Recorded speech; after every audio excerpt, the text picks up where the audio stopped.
ഈടന്റെ record വിജയം ഇടതു കേന്ദ്രങ്ങളെ ഞെട്ടിച്ചു. UDF സ്ഥാനാർത്ഥിയുടെ ഭൂരിപക്ഷത്തിനൊപ്പം പോലും വോട്ട് നേടാൻ കഴിയാത്തതാണ് ഇടതു കേന്ദ്രങ്ങളിൽ വലിയ ചർച്ചയാക്കിയത്. എന്നാൽ 2020 സ്ഥാനാർത്ഥിയുടെ സ്വാധീനം ചാലക്കുടിയിൽ UDFന് തിരിച്ചടിയാവുകയും ചെയ്തു. UDFന്റെ ഉറച്ച കോട്ടയെന്ന് വിശേഷിപ്പിക്കപ്പെടുന്ന എറണാകുളം ലോക്സഭാ മണ്ഡലത്തിൽ വലിയ വിജയപ്രതീക്ഷയിലായിരുന്നു തുടക്കം മുതൽ തന്നെ കോൺഗ്രസ് ക്യാമ്പുകൾ.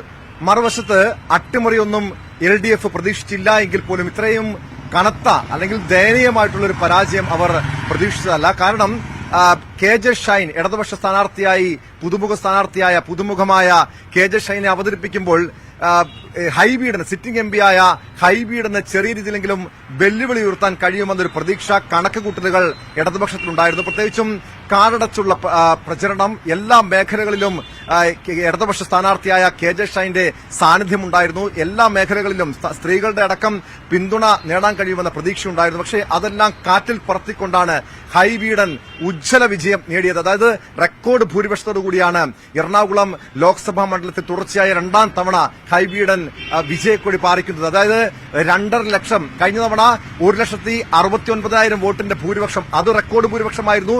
ആ ഭൂരിപക്ഷത്തെ മറികടന്നുകൊണ്ടാണ് ഹൈബീഡൻ ഇത്തവണ 2.5 ലക്ഷം വോട്ടിന്റെ ഭൂരിപക്ഷത്തിൽ എറണാകുളത്ത് നിന്നും വിജയിച്ചത്. പല രീതിയിലുള്ള ഘടകങ്ങൾ ഹൈബീഡിനെതിരെ ഉണ്ടാകും എന്ന രീതിയിലുള്ള പ്രചരണങ്ങളൊക്കെ ഒരു വശത്തുണ്ടായിരുന്നു. അതായത് 2020 സ്ഥാനാർത്ഥിയായി ആന്റണി ജൂഡി വരുന്നു. ആന്റണി ജൂഡി ഈ കോസ്റ്റൽ മേഖലയിൽ ഹൈബീഡിന് വെല്ലുവിളി ഉയർത്തുമെന്ന്, അല്ലെങ്കിൽ UDFന്റെ വോട്ടുകളിൽ വിള്ളലുണ്ടാക്കുമെന്ന രീതിയിലുള്ള പ്രചരണങ്ങൾ ഉണ്ടായിരുന്നു. മറുവശത്ത് 77% പോളിംഗ് ആണ് കഴിഞ്ഞ തവണ 2019 ലോക്സഭാ തെരഞ്ഞെടുപ്പിൽ എറണാകുളത്ത് രേഖപ്പെടുത്തിയെങ്കിൽ ഇത്തവണ അത് 68%, ഏകദേശം 9.5% ഇടിവ് ഈ പോളിംഗ് ശതമാനത്തിൽ ഉണ്ടായത് UDF ക്യാമ്പിനെ അമ്പരപ്പിച്ചിരുന്നു. അതുകൊണ്ട് തന്നെ UDF ക്യാമ്പ്, പ്രത്യേകിച്ചും സ്ഥാനാർത്ഥി ഹൈബീഡിനടക്കം ഇവിടെ ഒരു വലിയ രീതിയിലുള്ള ഭൂരിപക്ഷം ഉണ്ടാകില്ല എന്നാണ് പ്രതീക്ഷിച്ചത്.